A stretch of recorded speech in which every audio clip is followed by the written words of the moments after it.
Hello everyone, welcome back to the channel. Today we're diving into one of the most fascinating intense competitions in modern military technology, the battle of superweapons between Russia's hypersonic missile program and the United States Space Force. This isn't just about speed, range, or firepower, it's about redefining the rules of global power projection. Both sides are unveiling unprecedented capabilities, pushing technology beyond what we once thought possible, and in the process, changing the way nations prepare for future conflicts.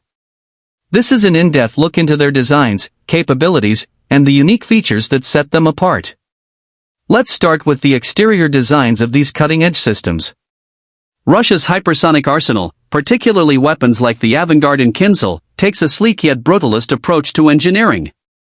These systems are optimized for aerodynamic efficiency at extreme speeds, with sharp angles, specialized heat-resistant materials, and a form that suggests speed and lethality even when standing still. The missile bodies are crafted from composite materials capable of withstanding temperatures exceeding 2000 degrees Celsius during atmospheric re-entry, giving them a distinctive dark metallic sheen. The size varies depending on the platform, but the key element is their ability to integrate seamlessly with different delivery systems, land-based, air-launched, and potentially even sea-based in future upgrades. In contrast, the US Space Force isn't developing hypersonic weapons in the exact same way. Their focus is on space-based defense systems, satellite networks, and intercept capabilities designed to neutralize threats before they can reach their targets. The exterior designs here are not traditional missile silhouettes, but highly advanced orbital defense satellites and ground-based launch interceptors. Sleek, modular, and covered in reflective shielding, these platforms prioritize stealth and the electromagnetic spectrum. You won't see dramatic fins or missile bodies, instead, you get compact, cube-like satellites bristling with sensor arrays, propulsion units, and deployable countermeasure systems. Moving to the interior, though here, interior means something slightly different since we're talking about weapons, not cars or planes. In Russia's hypersonics, the interior is dominated by a dense network of advanced avionics, propulsion systems, and heat management layers. The warhead section is insulated by specialized materials and adaptive cooling systems to maintain operational integrity at Mach 9+ speeds.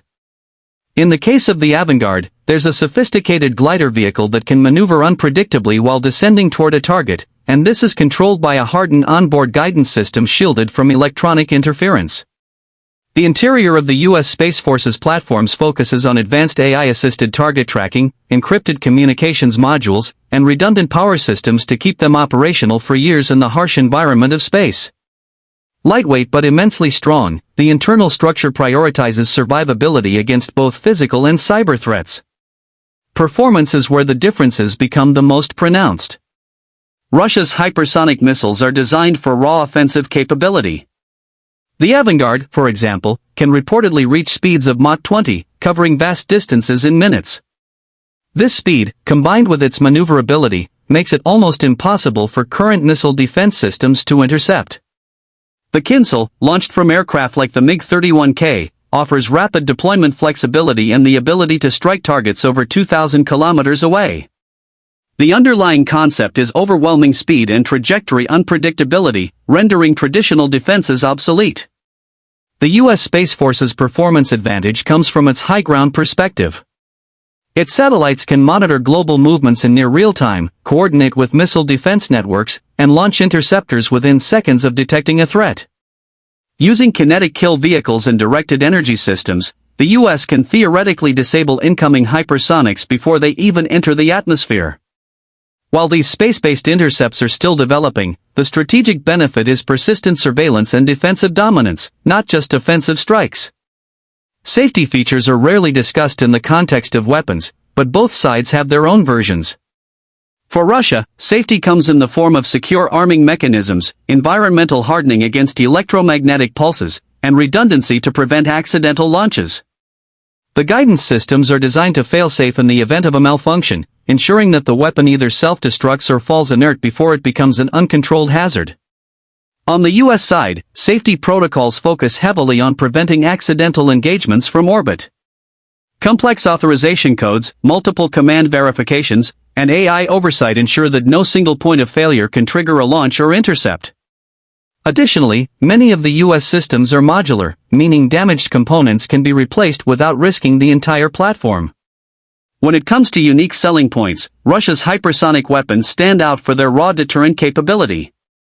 The speed and agility of systems like Avangard and Kinzhal create a credible threat to even the most heavily defended targets. They are designed to penetrate NATO's layered missile defenses, giving Russia a psychological and strategic edge in negotiations. Another selling point is the versatility of deployment air, land, and possibly sea, making them adaptable to various theaters of conflict. The US Space Force, however, has the unique advantage of operating from space, the ultimate high ground. With this vantage point, it can track, target, and intercept across the globe, providing a shield over allied nations. The modularity and scalability of the system mean upgrades can be deployed rapidly without completely redesigning the platform. The integration of AI not only speeds up response times but also reduces human error in high-stakes decision-making. Plus, the US focus on energy-based weapons, like high-powered lasers, offers nearly limitless ammunition as long as there's power available. Price is one of the most challenging factors to assess, as much of this data is classified. However, estimates suggest that Russia's hypersonic program has cost billions over the past decade, with each missile potentially running into the tens of millions of dollars depending on the complexity of the payload. The US Space Force's investments are even larger, with budgets running into tens of billions annually for research, development, and deployment. The cost per satellite or defense system can easily exceed hundreds of millions, but the payoff is a persistent global defense network. In conclusion, the battle between Russia's hypersonics and the US Space Force is less about one weapon beating another and more about two entirely different approaches to strategic dominance. Russia aims to create unstoppable offensive weapons to ensure deterrence through fear of retaliation. The US, through its Space Force, is betting on controlling the battlespace from orbit, preventing attacks before they happen. Both strategies have their merits and risks. If hypersonics continue to advance unchecked, they could render current defenses useless.